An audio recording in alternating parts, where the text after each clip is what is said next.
Shalom.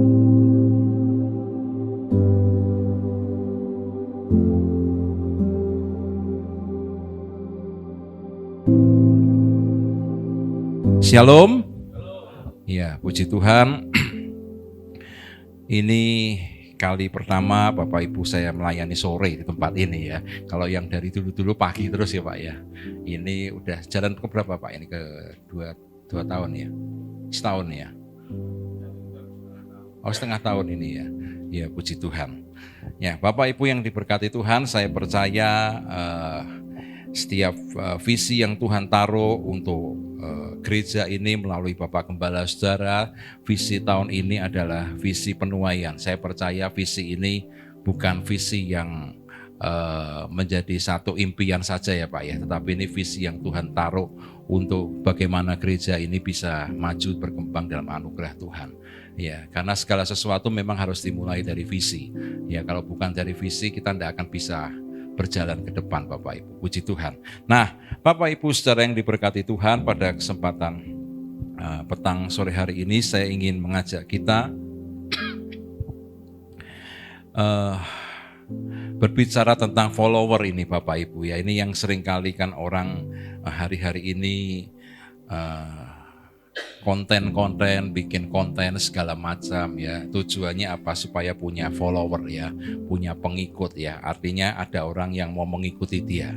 Ya, kalau udah capek-capek bikin konten ternyata nggak ada yang mau ngikut, itu ya rasanya tuh ketiban durian runtuh saudara ya. Udah capek-capek, pegel-pegel ya gitu ya. Tapi saya percaya ya, kalau saya melihat bukan anak Tuhan saja Bapak Ibu, kalau bikin konten tuh mereka ulang-ulang terus saudara. Ya, sekali gagal bikin kedua, bikin ketiga, bikin keempat. Nah kalau anak Tuhan tuh saya nggak tahu ya, apakah sekali gagal langsung selesai, saya nggak tahu. Tapi saya percaya semoga setiap kita semua Bapak Ibu ya tidak ada yang punya mental yang mudah menyerah.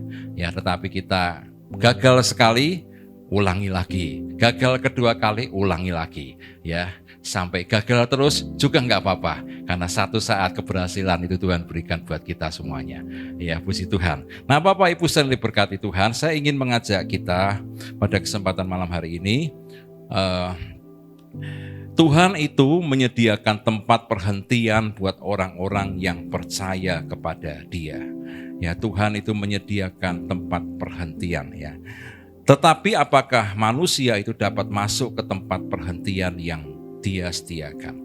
Nah Bapak Ibu yang diberkati Tuhan, perjalanan hidup manusia ini tidak hanya berhenti sampai kita ini nanti ke pemakaman, kita kemudian tinggal di pemakaman. Tidak hanya itu Bapak Ibu ya, tetapi masih ada kehidupan yang berikutnya yang harus kita mulai pikirkan dari sekarang Bapak Ibu. Mungkin kita masih muda ya, kita masih muda, kita berpikir bahwa kita akan berumur panjang, kita akan bisa menikmati. Tetapi saudara harus tahu ya, tingkat penyakit itu sekarang begitu luar biasa Bapak Ibu. Ya, masih muda jantung, masih muda kolesterol. Kenapa? Ya, masih muda ada tekanan darah tinggi. Kenapa? Karena makannya terlalu enak-enak saudara. Ya, puji Tuhan. Ya, maka kita tuh kadang-kadang bingung saudara ya. Mau minta sama Tuhan makan enak, ya sakit. Ya toh, pikirannya sakit, tapi kalau enggak makan enak kok ngiler saudara. Ya kan? Kalau lihat B2 gitu kan, waduh gimana rasanya ya. Dilihat sayang ya, dimakan haram, dilihat ya, kita gimana saudara ya sebagai anak-anak Tuhan ya. Yang penting itu kita jaga sendirilah ya, bukan kita berarti tidak boleh makan saudara ya. Ya kalau model kayak saya nih udah gemuk begini ya, harus agak kurang makan saudara ya, harus ngerti diri sedikit ya. Anak saya tuh yang sering ngomel saudara, papi itu ya gemuk terus tidak bisa kurus. Anak saya dari 105 saudara, dalam waktu berapa ya, sebulan atau 2 bulan turun 20 kilo saudara. Iya, tapi dia dietnya ketat sama fitness tuh. Ya, itu saya bilang, wah ya kamu kok hebat juga. Iya Pi, harus gini Pi, anak muda kok protein berdos begini kan ya malu-maluin saudara. Ya kan gitu ya. Nah saya kebenaran tak timpali sekalian tuh ya saudara ya. Nah berarti papi kan sudah agak tua saudara. Ya papi sudah agak tua, berarti kalau papi perutnya melentung dikit nggak apa-apa gitu saudara. Ya enggak gitu tapi nanti naik ke papi mati duluan gimana loh? Ya enggak mungkin lah papi mati lah. Papi masih kepingin B2 saya bilang. Ya. Tapi ya saya melihat setiap kita semua anak-anak Tuhan itu potensi hidup dan potensi kita dipanggil Tuhan itu kita juga 50-50. Kita enggak tahu kapan Bapak Ibu ya. Ya kapan kita bisa hidup terus, kapan bisa dipanggil Tuhan. Ya, tetapi harus kita perhatikan adalah selama kita masih diizinkan Tuhan ada di muka bumi ini, Bapak Ibu, apakah yang kita kerjakan, Bapak Ibu? Apakah benar-benar kita ini mengikut Tuhan? Ya. Apakah dengan kita ke gereja ini berarti kita ini mengikut Tuhan? Ya, apakah dengan kita ini berkumpul sama orang Kristen ini berarti kita sudah mengikut Tuhan? Ataukah kita mengikut contoh-contoh yang salah dalam hidup kita? Nah inilah yang kadang-kadang tanpa kita sadari justru ini contoh-contoh yang salah ini membawa kita ini menjauh dari Tuhan. Walaupun mungkin komunitas kita mungkin komunitas orang Kristen Bapak Ibu. Mungkin komunitas kita adalah komunitas orang-orang yang percaya. Tetapi permasalahannya adalah apakah kita ini percaya atau tidak? Itu permasalahan yang besar. Iman kita tidak bisa bergantung sama orang lain kok. Ya, iman kita tidak bisa bergantung dengan siapa yang bersama dengan kita, siapa yang ngajak kita, nggak bisa Bapak Ibu. Iman kita itu bergantung kepada hubungan pribadi kita dengan Tuhan. Nah, kita kacau, ya sebelah kita enggak kacau, makanya Alkitab berkata begini, ada 2 orang di ladang, satu ditinggal, satu diangkat. Artinya iman itu enggak bisa gantung-gantungan. Wah saya tak gantung sama papa saya pendeta, ya toh. Nanti papa saya naik surga, nanti nyatetin dulu, ya toh. Anaknya berapa? 2, ya toh. Ya nanti Pak Andi bablas duluan, nanti daftar dulu. Bu Andi misalnya, ya ikut. Pak, jangan lupa Pak, saya Pak, ya daftar, anaknya daftar. Emang gitu saudara, ya ke surga bisa begitu? Kagak, ya jalan sendiri-sendiri Bapak Ibu. Ya, makanya saya selalu bilang sama anak saya, ya kamu ada waktunya nanti papi satu saat dipanggil Tuhan, mami dipanggil Tuhan, dan papi sama mami tidak tahu kapan waktunya dipanggil Tuhan. Dan di saat itu kamu sudah harus siap di dalam Tuhan. Saat ini masa kamu sama papi sama mami didik kamu, ya. Tapi ada waktunya nanti kamu harus benar-benar jalan sendiri dengan Tuhan. Hari-hari ini kamu harus mulai belajar, saya bilang. Karena kita nggak ngerti kok Bapak Ibu kapan kita ini dipanggil Tuhan. Ya kan, kita kelihatannya sehat-sehat, tahu-tahu pulang dapat kabar si Anu meninggal. Itu sesuatu yang mengagetkan. Tapi kalau kita nggak siap dalam Tuhan, apa yang akan terjadi dalam hidup kita? Nah, kita mau belajar Bapak Ibu, ya, Tuhan itu menyediakan tempat perhentian buat orang-orang yang percaya kepada Dia, tetapi apakah manusia itu dapat masuk ke tempat perhentian yang Dia sediakan? Coba kita membuka dalam Ibrani pasal 4 ayat yang ke-10 dan ayat yang ke-11 Bapak Ibu. Ibrani pasal 4 ayat 10 dan ayat 11, ya. Ya, dikatakan, sebab barang siapa telah masuk ke tempat perhentiannya, ia sendiri telah berhenti dari segala pekerjaannya sama seperti Allah berhenti dari pekerjaannya.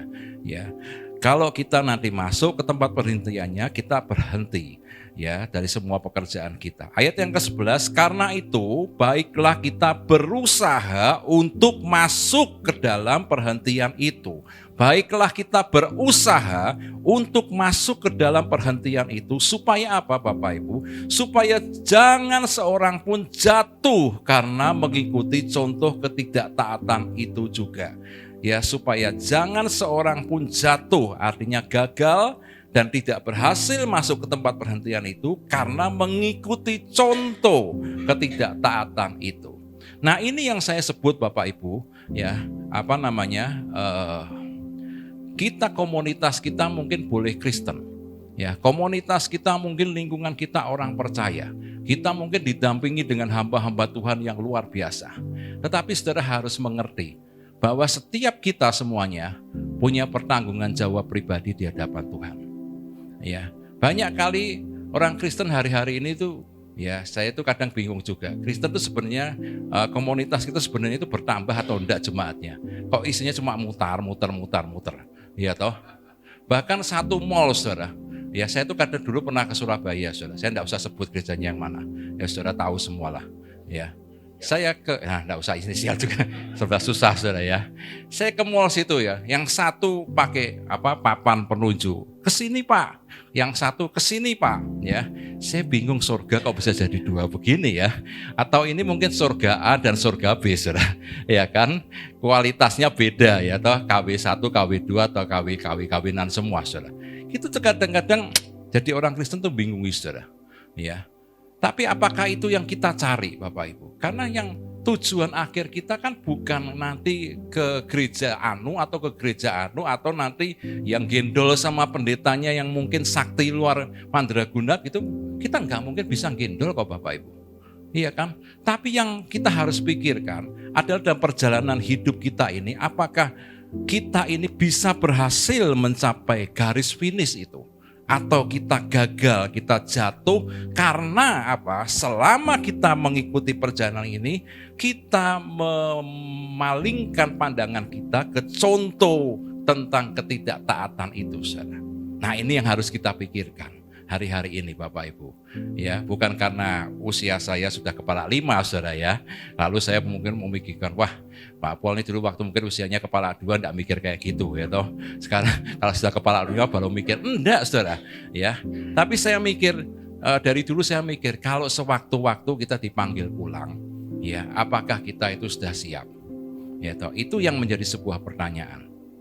Saya waktu lihat mobilnya Pak Andi, bannya pecah gitu, itu saya bersyukur Pak, itu kalau itu pecahnya kecil ya Pak ya, enggak terlalu besar ya. Waktu itu rodanya itu ya, yang di foto di status itu ya, itu masih kecil Bapak Ibu. Saya kemarin, saya sama Mika sama Joshua beberapa waktu yang lalu naik EPV itu, ban belakangnya pecah itu melowek semua saudara, melowek lebar itu semua di tengah jalan tol saudara. Saya bersyukurnya apa? Di tengah itu tidak ada mobil yang lewat. Itu coba belakang truk, sudah saya satu keluarga sudah innalillahi saudara. Tidak bisa apa-apa. Makanya waktu saya lihat bannya Pak Andi itu, aduh, ini puji Tuhan nih, masih bisa dihandle dengan itu. Saya itu sudah bannya itu sudah sampai melowek semua, saudara. Saya bingung ini ban kok jadi kayak gini gitu loh. Sampai yang tukang tempel ban, tukang ganti bannya sampai bingung, Pak, ini Bapak ini untung diselamatkan Tuhan. Kenapa? Ini lihat Pak, ini pecahannya ini tidak biasa pecahannya. Di tengah jalan tol Bapak Ibu. Saya enggak ngerti kualitas jalan tol sini itu kayak gimana. Cuma ya kudu hati-hati sendiri aja lah. Ya atau bahaya saudara. Nah itu saya bilang sama istri anak saya, ini bukan Tuhan yang tolong, kita bablas semua ini. Coba itu waktu itu belakang ada bis apa ada truk dengan kecepatan tinggi, karena saya di jalur cepat saudara. Karena saya kan biasanya kalau sudah naik mobil pengennya agak cepat, modal niru Pak Andi saudara ya. Pak Andi kan pengen ngebut, saya pengen juga. Ya umurnya ada unda-undi jadi pengen ngebut juga saudara kan. Tapi ya itu masalahnya saudara. Tiba-tiba terjadi kayak gitu, apa yang terjadi Bapak Ibu? Ya kan, kalau Tuhan tidak tolong, sudah satu keluarga Bapak Ibu, semua. Saya, istri saya, anak saya, kebetulan orang 3 di mobil itu. Sudah, finish semua. Tapi untungnya Tuhan tolong. Nah, dari situ saya makin terus belajar, berpikir Tuhan, berarti seperjalanan hidup manusia ini sebenarnya merupakan kesempatan yang Tuhan berikan kepada kita. Ya, nah Bapak Ibu, ya mari kita mau belajar sore hari ini apa pengaruh dari mengikuti contoh ketidaktaatan dalam perjalanan hidup kita. Nah kita mau lihat apa sih pengaruhnya yang berdampak dalam hidup kita kalau kita mengikuti contoh ketidaktaatan dalam perjalanan hidup kita. Nah pengaruh yang paling dahsyat itu adalah apa Bapak Ibu ya? Pengaruh yang paling dahsyat adalah membuat firman yang diberitakan, yang kita dengar itu sepertinya menjadi tidak berguna dan tidak menumbuhkan iman buat kita. Jadi kalau kita ini melihat contoh yang tidak benar dalam hidup kita, dampaknya di mana Bapak Ibu? Dampaknya dari cara kita mendengar firman. Ya, cara kita mendengar firman, kalau Bapak Ibu membawa Alkitab, coba saya ingin mengajak kita, atau saya selesaikan ini dulu ya. Semua ini disebabkan karena hatinya tidak percaya apa yang didengar, sehingga lama-kelamaan membuat hatinya menjadi keras, tidak lagi mau mendengar firman Tuhan. Jadi dimulai kalau kita mengikut contoh yang salah, apa yang terjadi dalam hidup kita? Mulanya kita mulai tidak merespon firman, Bapak Ibu. Kita mulai tidak merespon firman, kita merasa itu tidak ada gunanya kok. Saya dengar firman bolak-balik juga tidak ada gunanya. Makanya jangan heran di gereja ada yang tidur, ada yang pas dengar firman buka YouTube, ya toh, buka Google, tulis WA, bikin status. Nah, saudara, ya. Sebenarnya kalau yang bikin status ini ketahuan dari jamnya, saudara. Ya kan? Makanya ini yang bagian gereja pengurus gereja bisa tahu ini pas jam sekian, oh ini pas, berarti dia pas tidak dengerin firman, tapi bikin status, pendetanya boseni, khotbahnya boseni, ya toh, aku ngantuk cuma meh turu isin ya kan, tapi jamnya kan tidak bisa ditipu Bapak Ibu, ya kan, kita tidak bisa tipu jamnya WA kan, pasti keluarnya itu. Ya moga-moga ini yang lagi statusan berhenti dulu saudara ya. Yang lagi YouTubean berhenti dulu ya. Kenapa? Karena ini ada pengaruh, ada sesuatu ketika kita mengikuti contoh yang salah tanpa kita sadari. Firman yang kita dengar itu membuat itu kita rasakan tidak ada gunanya, itu tidak numbuhkan iman sama sekali. Disebabkan karena apa? Karena hati kita tidak percaya. Nah ini kalau dibiarkan lama-lama akan membuat hati kita menjadi tambah keras. Surat Ibrani pasal 3 ayat yang ke-19 dikatakan, ya demikianlah kita lihat bahwa mereka tidak dapat masuk oleh karena ketidakpercayaan mereka. Ini orang-orang Israel yang Tuhan bilang tidak bisa masuk ke dalam tempat perhentian, tidak bisa masuk karena ketidakpercayaan mereka. Nah, ayat Ibrani 4 ayat yang kedua dikatakan, karena kepada kita diberitakan ya juga kabar kesukaan sama seperti mereka, tetapi firman pemberitaan itu tidak berguna bagi mereka karena tidak bertumbuh bersama-sama oleh mereka dengan mereka yang mendengarnya. Jadi ini tipikal orang ya, kalau dia punya fokus yang salah, walaupun komunitasnya itu ada Musa, ada Harun, ada orang-orang top, tapi kalau fokusnya salah kepada hal yang salah, maka ketika dia dengar firman, apa yang terjadi Bapak Ibu? Dia akan merasa, percumalah dengar firman. Kenapa? Ya apa? Kita itu harus real Pak, harus hidup dalam real, hal yang nyata. Buat apa dengar firman? Banyak enggak seperti itu Bapak Ibu? Ya, kadang-kadang dari anak-anak kita, kalau Bapak Ibu lihat anak-anak kita ya, kadang-kadang itu namanya masa pertumbuhan, masa mereka mulai belajar mengenal Tuhan. Kadang-kadang ada muncul, kok hidup kok seperti ini? Kadang kok seperti ini. Iya. Nenek saya sendiri mumet, saya nggak bisa ngomong sama anak saya.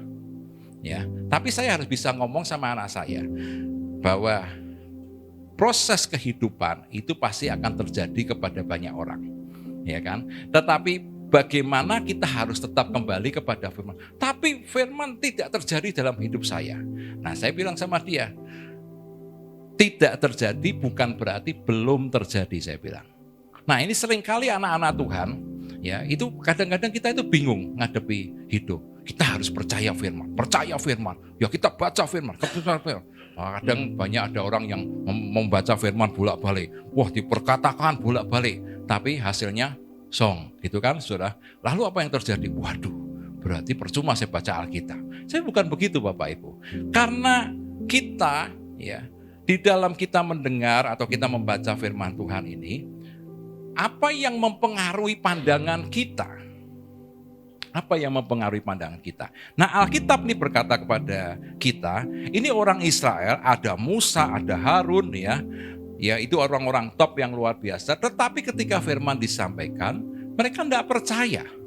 Mereka tidak tumbuh iman dalam itu. Ya, Alkitab berkata mereka tidak percaya, mereka tidak tumbuh iman. Dan Alkitab juga berkata bahwa ayat yang ke-7, Ya, Tuhan berkata begini, sebab itu ia menetapkan pula, Ibrani 4 ayat 7, suatu hari, yaitu hari ini ketika ia setelah sekian lama berfirman dengan perantaraan Daud, seperti dikatakan di atas, pada hari ini jika kamu mendengar suaranya, jangan keraskan hatimu. Jadi itu keras hati ini sebenarnya merupakan dampak yang bertumpuk-tumpuk Bapak Ibu. Mulai dari tidak percaya, lalu tidak merasakan pertumbuhan iman, merasakan firman kok ngona-ngono wae ya toh, ngona-ngono toh Bapak Ibu. Ya toh, makanya ada orang yang pindah-pindah gereja Saudara. Wah, saya enggak cocok gereja ini, firmannya bosen nih. Dari sini enggak cocok, ke sini enggak cocok, lama-lama bosen lu gereja Saudara. Ya padha wae Saudara. Yang disampaikan ya Alkitab, ya toh. Enggak mungkin pendetanya nyampaikan komik toh Saudara.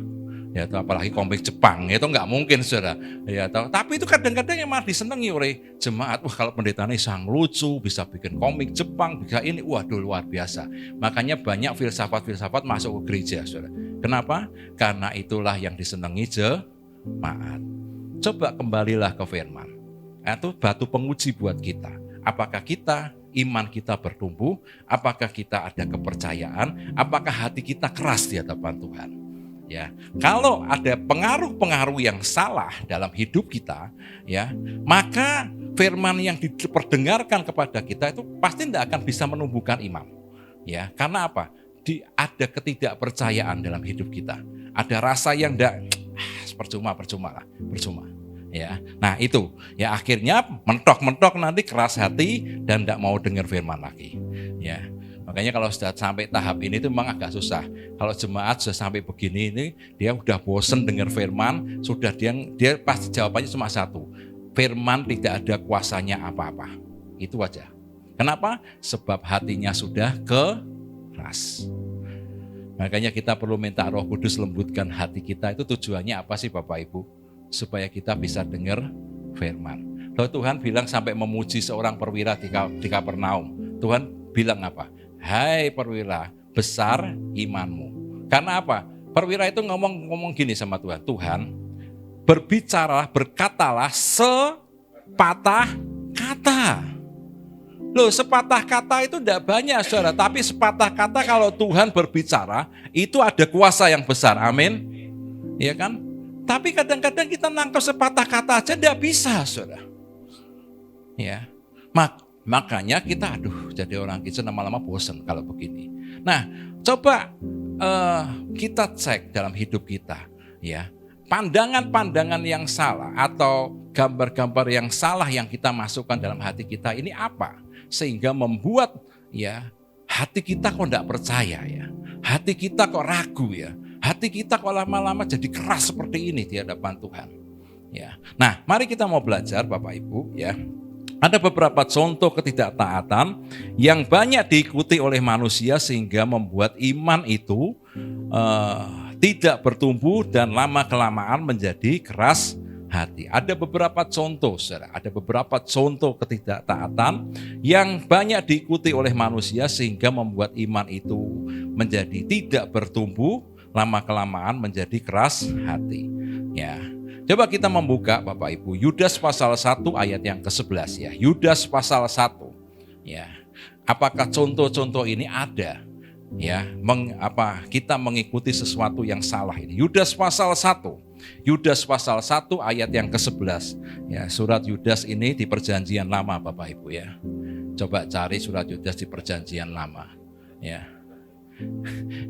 Sampai nanti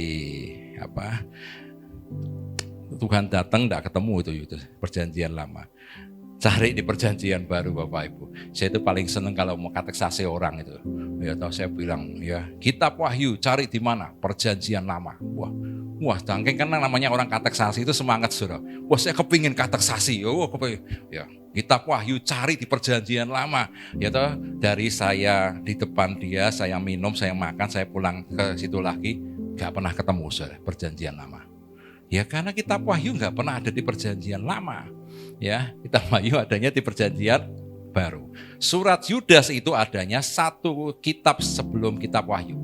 Ya, jadi sebelum kitab Wahyu ada namanya surat Yudas ini. Nah, mari kita mau baca Yudas 1 ayat yang ke-11 Bapak Ibu ya. Celakalah mereka karena mereka mengikuti jalan yang ditempuh Kain. Ya, ini ada orang-orang yang mengikuti jalan yang ditempuh Kain. Kemudian dan karena mereka oleh sebab upah menceburkan diri ke dalam kesesatan Bileam. Dan mereka binasa karena kedurhakaan seperti Korah. Berarti ini 3 orang ini, Kain, Bileam, Korah ini contoh-contoh ketidaktaatan.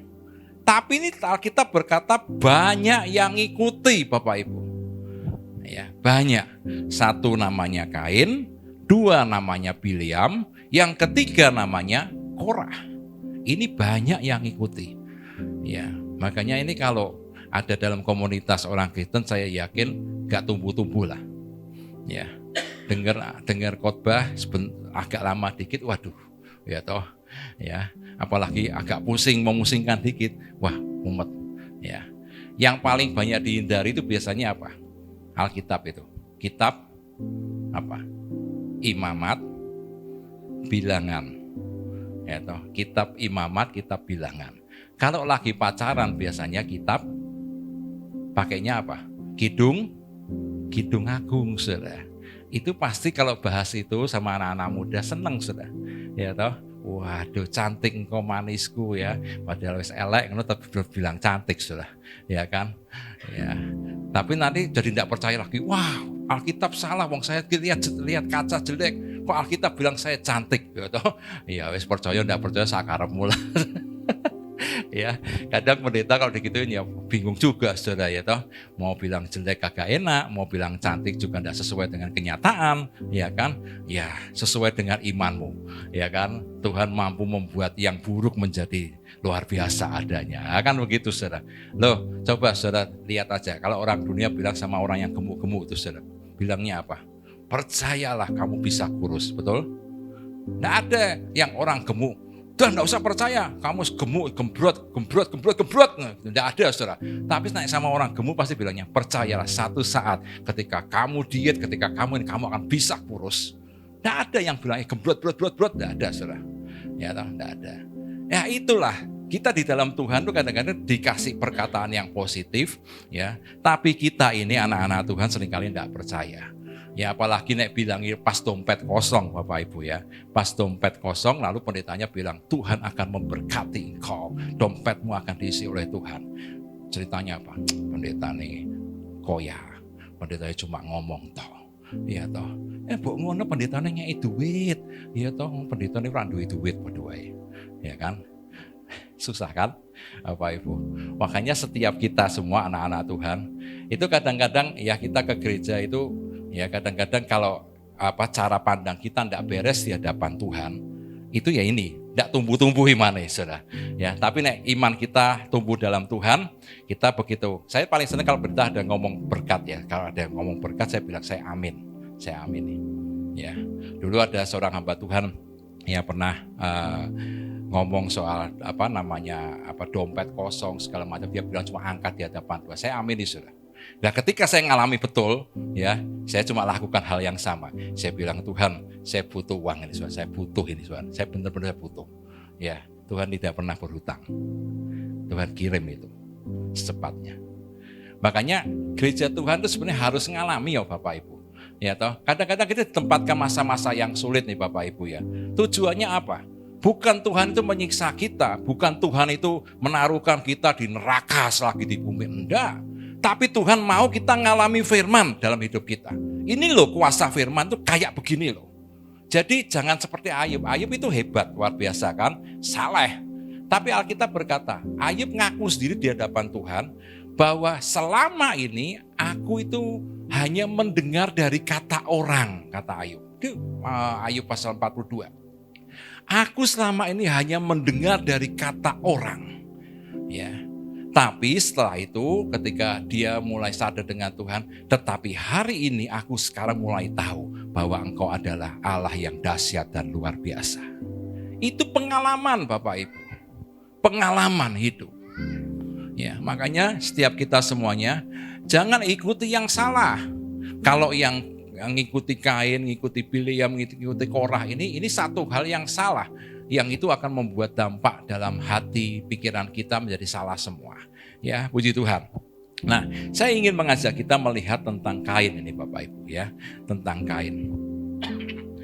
Nah, kenapa Kain ini menjadi figur yang menarik ya buat banyak orang Bapak Ibu ya.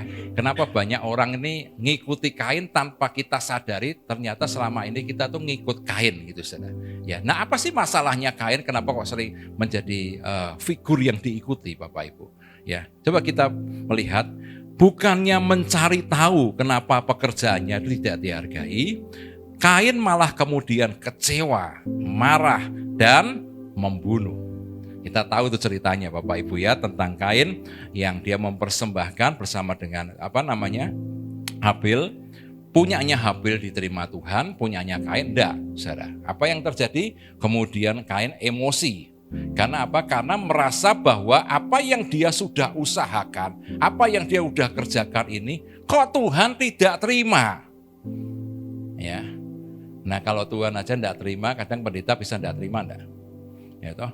Kadang-kadang jemaat protes enggak sama pendetanya, tersungging enggak? Ya toh. Udah angel-angel tak bawa, udah angel-angel tak bantu. Pak Andi gak ngerti-ngerti. Itu kan repot saudara. Ya kan? Ya Pak Andi cuma bilang saya cuma belajar dari kitab Kejadian. Ya bahwa Tuhan aja bisa tidak menerima persembahannya Kain gitu ya Pak ya. Loh, kita kadang-kadang hamba-hamba Tuhan ini tidak harus menerima kok Bapak Ibu. Ya kan? Betul ya Pak Andi ya? Tidak, kita harus menimbang segala sesuatu. Ya.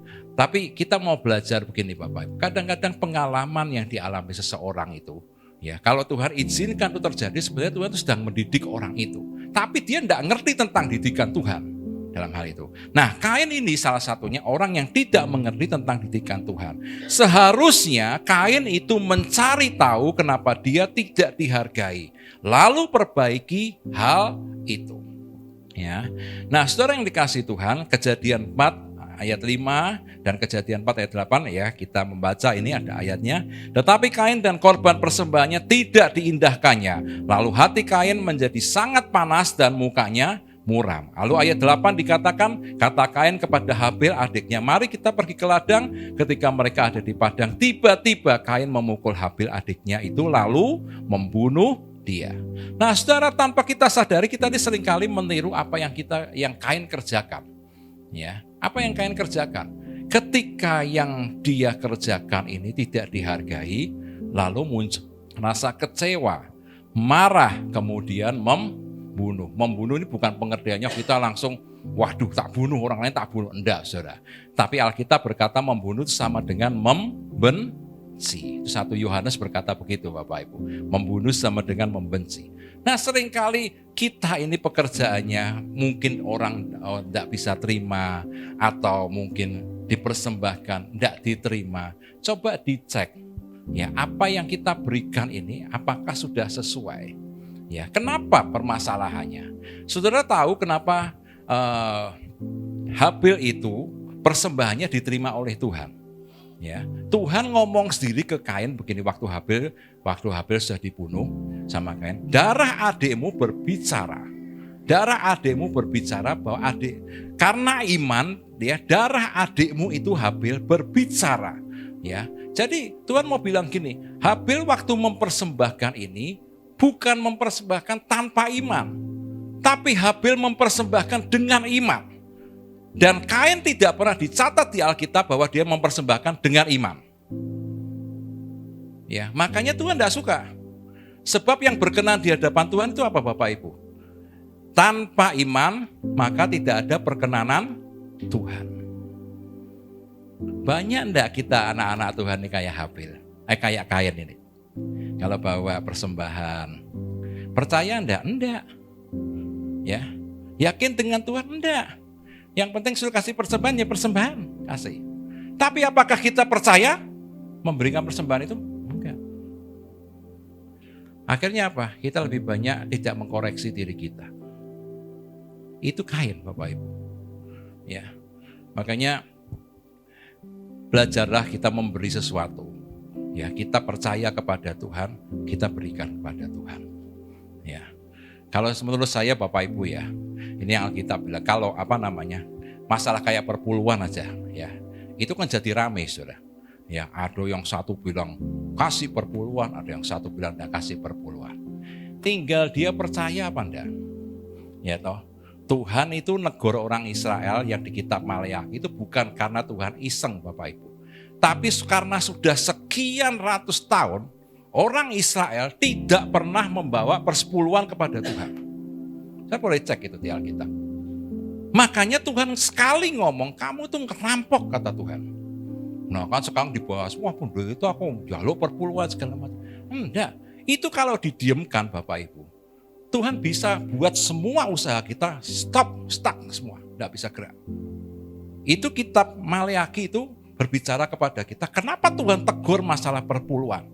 Bukan karena Tuhan kurang kerjaan. Bukan karena Tuhan enggak punya duit, bukan. Tapi Tuhan ingin, aku tuh pingin memberkati. Tapi lihat umat-umatku ini makin suwi makin gak ngerti nih. Ya toh, makin enggak mudeng-mudeng masalah perpuluhan nih. Makanya sekali melalui kitab Maleakhi Tuhan langsung ngomong tegur keras. Kamu tuh jangan jadi rampok loh. Loh, kapan saya ngerampok Tuhan? Perpuluhan, kata Tuhan.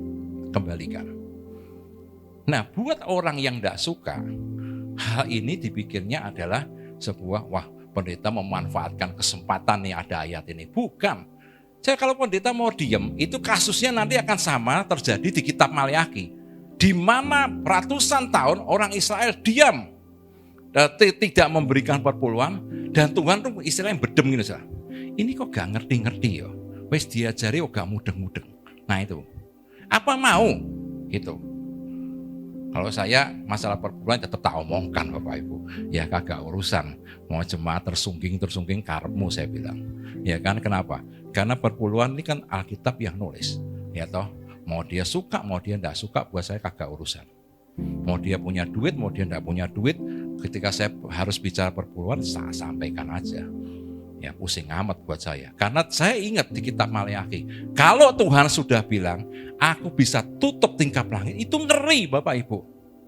Ngeri. Saudara tahu Israel itu bergantungnya kepada apa? Hujan. Ya. Israel komoditas terbesar yang ada di tanah Israel itu bergantungnya kepada hujan. Dan hujannya itu ditutup oleh Tuhan, diberhentikan oleh Tuhan. Nah yang dibawalah kejat-kejat, saudara. Ya, mumet 7 keliling tuh yang bawah ini. Zaman Elia itu 3,5 tahun kekeringan aja sudah kejat-kejat semua. Sampai orang tua makan anak, ya kan? Tidak bisa kelaparan begitu. Nah apa mau dibegitukan? Tapi kan banyak anak Tuhan tidak pernah ngerti tentang masalah ini. Ya, karena apa? Tidak percaya. Ya kan? Coba belajar percaya. Nanti kita akan melihat. Jangan belajar seperti Kain. Kain ini sudah ditegur saja. Kasih tahu Tuhan, kamu itu ngasih persembahan. Kenapa aku tidak suka sama Tuhan? Karena kamu tidak percaya kepadaku. Ya. Makanya saya bilang ke jemaat saya, tempat saya bilang, kalau kamu tidak percaya, mending gak usah kasih persembahan. Saya bilang. Saya umumkan dari mimbar gitu. Gak usah ngasih persembahan. Ya. Buat apa kita ngasih persembahan? Kita tidak percaya. Ya. Karena yang Tuhan mau apa? Ketika kita bawa persembahan, itu apa? Supaya kita bisa menunjukkan percaya kita kepada Tuhan. Dulu Pak Andi tahu tempat saya kalau persembahan kan modelnya kolektor ya Pak. Ingat masih itu enggak Pak? Zaman dulu pernah ya. Sekarang kan saya dikasih tahu beberapa orang membawa persembahan maju ke depan. Saya pikir-pikir kenapa sih bawa persembahan maju ke depan? Saya bilang kan begitu Bapak Ibu. Saya lihat dulu di sini gitu ya kalau tidak salah ya. Pernah enggak ya dulu ya bawa maju ke depan. Saya lihat tapi kemudian saya mulai renungkan, oh ini belajar menghargai Tuhan. Ya, maju ke depan mulai belajar menghargai Tuhan. Ya, terus saya ubah sistem itu sejak Covid pandemi saya ubah sistem itu, saya suruh mereka maju ke depan. Saya tekankan kepada mereka gini, kalau kita tidak percaya, kita tidak mau menghormati Tuhan, udah tidak usah bawa persembahan, saya bilang. Ya, gak usah, saya bilang. Yang maju, yang bawa ini, yang kalian punya hati mempersembahkan buat Tuhan. Kalian percaya Tuhan itu ada, saya bilang. Karena yang Tuhan lihat itu kan sebenarnya bukan berapa jumlah rupiah kita toh, ya toh. Kita mau ngasih 1.000, kita mau ngasih 10.000, kita mau ngasih 100.000, Apakah itu akan membuat Tuhan, hore anakku ngasih 100.000, atau ini benar-benar anak luar biasa ini. Nah, naik pendeta mungkin bisa bilang gitu Bapak Ibu. Kan senang punya jemaat ngasih 100.000. Tapi naik ngasih 100.000 ini tidak percaya, tapi ya juga. Ya kan Tuhan sedih toh Bapak Ibu. Ya toh, ngasih kok. Ini ngasih ini kayak ngenyoh kayak wong orang andel. Ya, pendetone kere. Kamu mumet sudah. Ya kan? Enggak lah.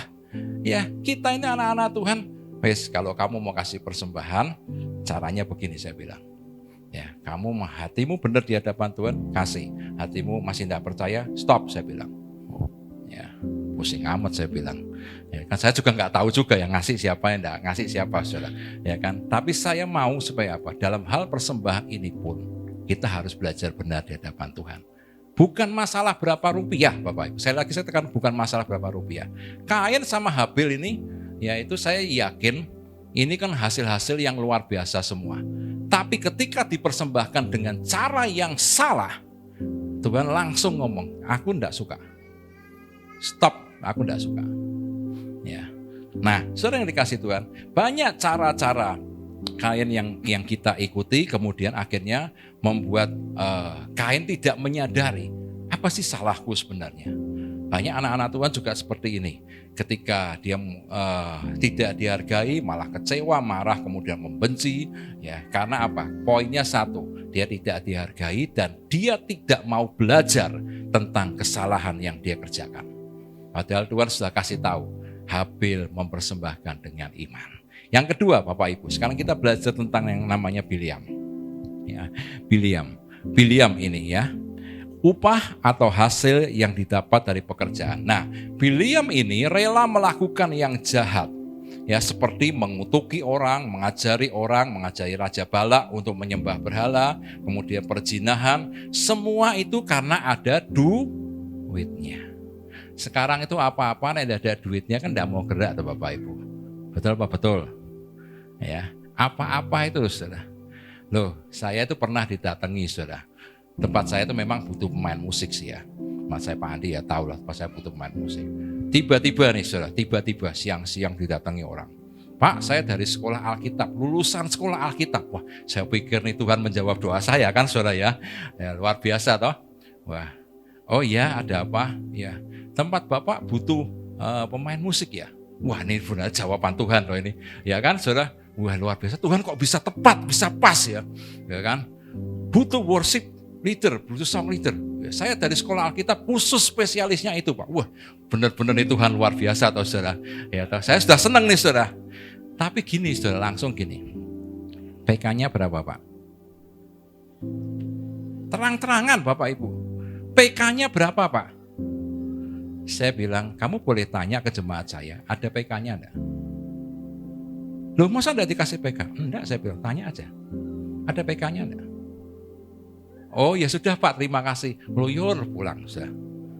Saya bilang enggak jadi deh. Jawaban Tuhannya enggak jadi. Bayangin sudah. Ya toh, belum apa-apa udah. Aduh, ya kan? Ini baru lulusan sekolah Alkitab loh saudara. Piye jal, ya kan? Tapi saya percaya kok kalau kita sungguh-sungguh melayani Tuhan, fokus kita bukan di keuangan. Ya, fokus kita adalah gimana ini orang-orang ini loh. Satu ketika dia tiba-tiba pulang, dia bisa masuk dalam kerajaan surga. Itu fokus kita. Ya kan? Mungkin saat ini keuangan kita tuh naik hamba-hamba Tuhan itu pasti ngerti lah, ya. Pengalaman naik surutnya keuangan seorang hamba Tuhan itu hanya hamba Tuhan yang ngerti ya Bu ya. Bu ya, ini yang ngerti ya. Kadang naik, kadang turun, kadang ini. Kita yang ngerti kadang-kadang. Jemaat itu kadang nggak ngerti. Oh pendetanya kita sugih naik mobil kemana-mana. Belum tentu duitnya ya naik apa ora saudara. Ya toh. Saya naik pergi kemana-mana, saudara boleh cek kantong dompet saya. Nggak ada, isinya cuma kertas-kertas Indomaret segala macam. Tebel saudara, tebel. Isinya Indomaret.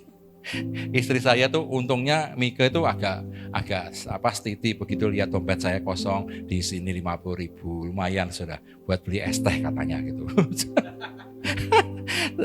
Coba kalau enggak, saya pernah dompet kosong kemana-mana, aduh lupa ngisi, enggak ada isinya.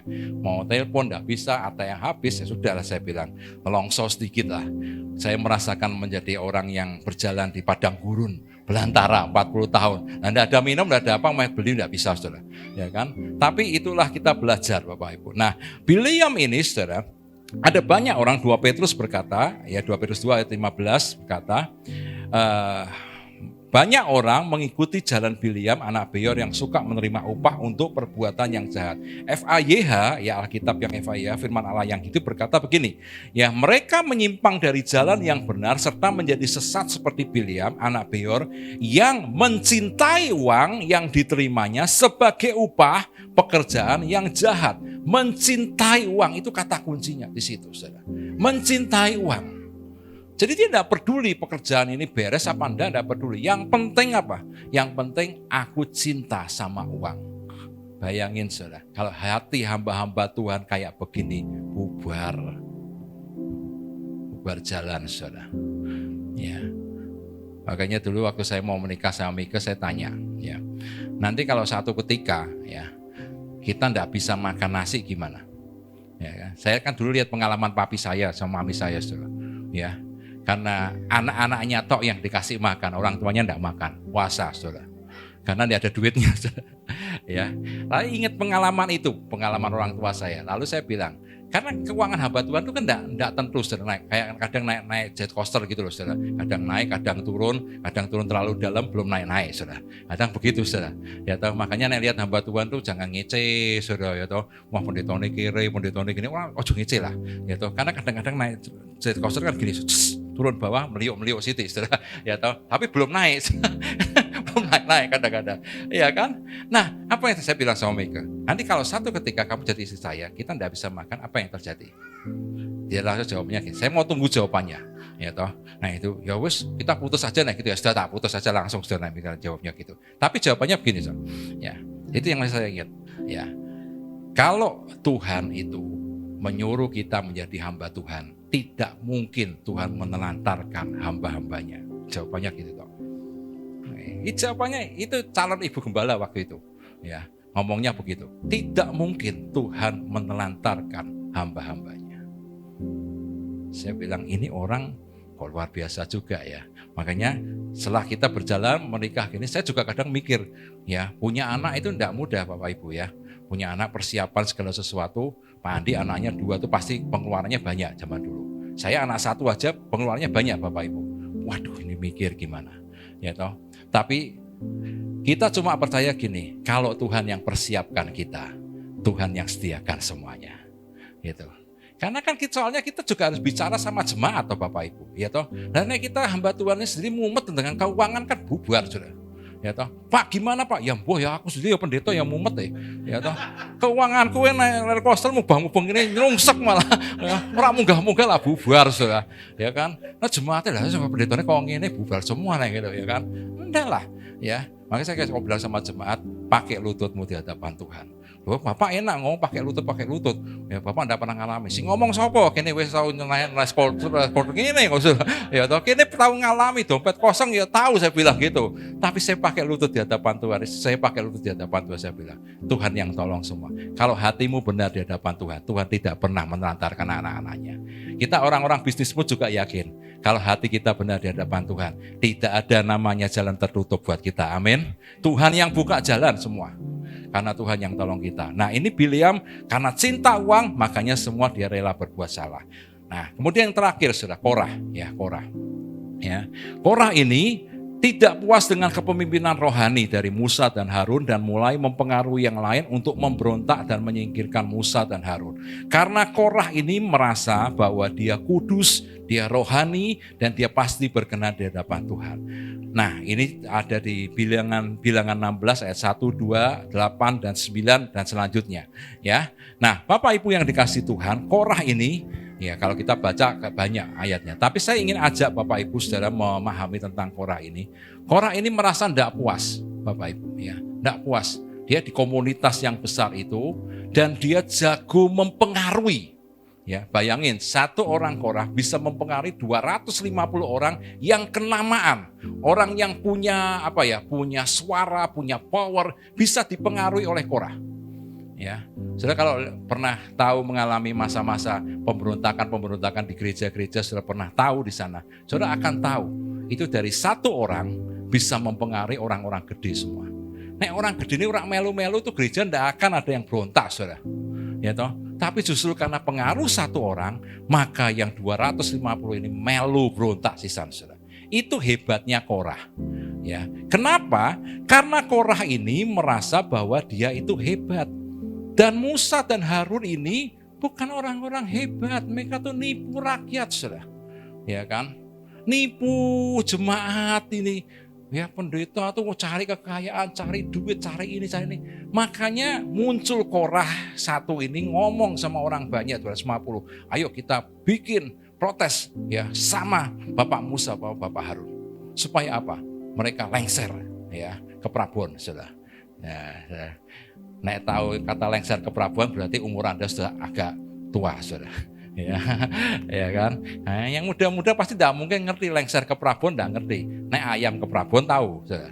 Tapi nek lengser ke Prabon itu istilahnya Mbah Harto dulu, saudara. Zaman dulu lengser ke Prabon, ya kan. Nah, orang ini kepingin piye carane Musa dan Harun supaya jatuh. Lalu apa yang terjadi? Dia connect semua. Bapak Ibu, ini cara yang salah. Akibatnya apa? Musa dan Harun ini kan dibela Tuhan, ya kan. Musa dan Harun enggak apa-apa, tapi yang ngamuk Tuhan, saudara. Musa diem, Harun diem, yang ngamuk siapa? Tuhan. Makanya kita itu jadi hamba-hamba Tuhan. Kalau kita sudah ambil hati untuk melayani Tuhan, menengok, ya toh, Tuhan yang bela kita. Amin. Kita enggak bisa apa-apa kok. Lah bayangin tuh 250 orang kenamaan, itu punya power, enggak tahu nih sekarang punya duit lah, punya perusahaan, ngatur pendeta lah, segala macam, saudara. Ya kan? Wah, dikendalikan sama Korah satu ini, saudara, luar biasa. Tapi nih sudah Tuhan yang turun tangan, apa yang terjadi? Babat habis itu semua sama Tuhan. Kenapa? Sebab Tuhan enggak suka cara seperti itu. Tapi kok anehnya sekarang gini tuh ya banyak. Ya coba lihat sejarah gereja. Banyak aja yang model-model kayak begini, saudara. Ya kan? Sudah lihat bagaimana Tuhan tolong, banyak yang model begini. Tapi saya harap di tempat ini Bapak Ibu, kita menjadi orang-orang yang ngerti otoritas di atas kita. Amin. Karena itu sangat penting dalam hidup kita. Karena kalau kita mau dibela Tuhan, jangan belajar seperti Korah. Tuhan tidak akan pernah bela, malah justru Tuhan kepengen babat semua saat keluarganya, entek-entek semua. Kenapa? Sebab Tuhan tidak suka cara seperti ini. Nah, malam hari ini saya tidak akan berpanjang Bapak Ibu ya. Kita belajar kalau hati sudah tidak berguna, merasa firman tidak berguna apa-apa, hati kemudian tidak percaya menjadi keras, coba cek apa yang menjadi masalah dalam hidup. Apakah itu pengaruh dari Kain?